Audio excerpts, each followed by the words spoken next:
Өдгөөгөөс 70 жилийн өмнө буюу 1944 оны 4 сарын 28-ны өдөр сайд нарын зөвлөлийн хуралдаанаар бас Монгол Улсын зэвсэг түвшинд генерал хэмээх одоо эрхэм хүндтэй энэ цолыг одоо бий болгосноос хойш өдгөө одоо 70 жил болж байгаа юм а. Энэ хугацаанд нийтдээ Монгол Улсад 160 генерал цолтон төрөн бий болсноос 82 генерал одоо амьд сэрүүн байгаа гэж байна. Тэгэхээр өнөөдөр бас энэ хүү генералууд маань Чингис хааны талбай дээр ирж одоо Чингис хааны болон Сүхбаатарын жанжны хөшөөнд одоо цэцэг өргөж хүндэтгэл үзүүллээ.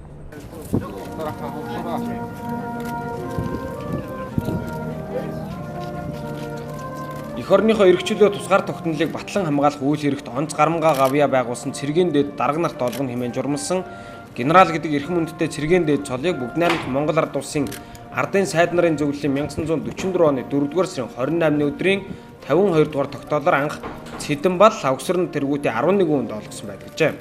Түүнээс хойш нийтдээ 160 алтан мөрдөстөн төрснөөс 82 нь амьд сэрүүн байгаагийн 52 нь тэтгэврт байдаг байна. Харин тэтгэврт байдаг 52 ахмад генералуудын дундаж тэтгэвэр өдгөө 300 мянган төгрөг бөгөөд ерөнхийлөгчийн зарилгаар генерал цолны нэмэгдлийг 36-аас 40 хүртэлх хувиар олгож байхаар болсон бөгөөд өнгөрсөн 7 хоногийн засгийн газрын хуралдаанаар энэ асуудлыг хэлэлцээд ерөнхийлөгчийн хамгийн газарт уламжлахаар тогтсон байна. Тиймээс бид энэхүү нэмэгдлийн талаар сонирхлоо. Монгол улсад генерал цол бий болсны 70 жил баярын мэндийг нийт зэвсэг түвшнийхээ бүрэлдэхүүн тэр дотроо үе үеийн генералуудаа мэнд дэвшүүлж эрүүлэн галж жаргал сайн сайхан мөхнийг өсөн өрөө. Хүн үгийн үеэс манай монголчууд өвгд эцсээс цэргийн улсууд араа хүндэтгэж бахархаж хийсэн гавьяагаар нь бахархаж явдаг ард түмэг. Тэр үеэс эхлээд одоо жанжин гэж цэргийн өдөрдөгч нараа ярьдаг байсан. Энэ жанжин гэдэг маань үндсэндээ өнөөдрийн генерал гэсэн үг. Орчин үеийн хэллэгээр юм бол генерал маань монгол хэлэнд бол жанжин гэж болж байгаа.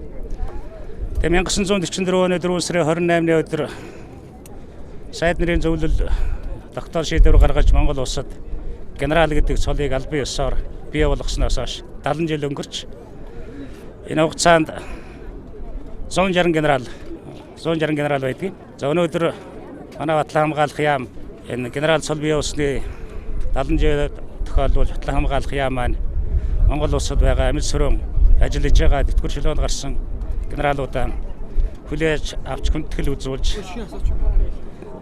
Сүхбаатарын жанчныхаа гүшин Чингис хааны талбайд хүрэлцэн ирсэн байна.